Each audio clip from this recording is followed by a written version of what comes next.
যে কোনো সময় ঘটে যেতে পারে তৃতীয় বিশ্বযুদ্ধ, এবং সেটি যদি হয় তাহলে এর ক্ষয়ক্ষতি হবে আগের দুবারের চেয়েও অতি ভয়াবহ।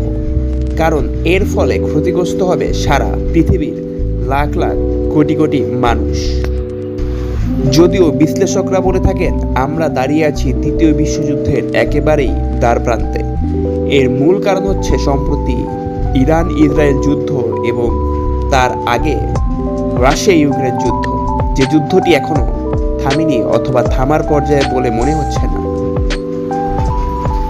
তবে এই বিষয়গুলো গভীরভাবে পর্যবেক্ষণ করছে উত্তর কোরিয়া এবং দক্ষিণ কোরিয়া।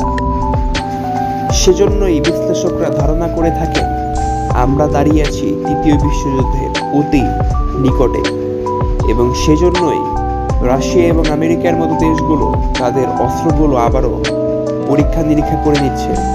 এবং যদি তৃতীয় বিশ্বযুদ্ধ সংঘটিত হয় তাহলে অবশ্যই এটি হবে পারমাণবিক যুদ্ধ নির্ভর একটি যুদ্ধ, এবং সেটি হলে বলাই যাচ্ছে পৃথিবীর শত শত কোটি মানুষ না খেয়ে মারা যাবে এবং যুদ্ধের কারণে তাদের জীবনযাত্রা অতিষ্ঠ হয়ে উঠবে।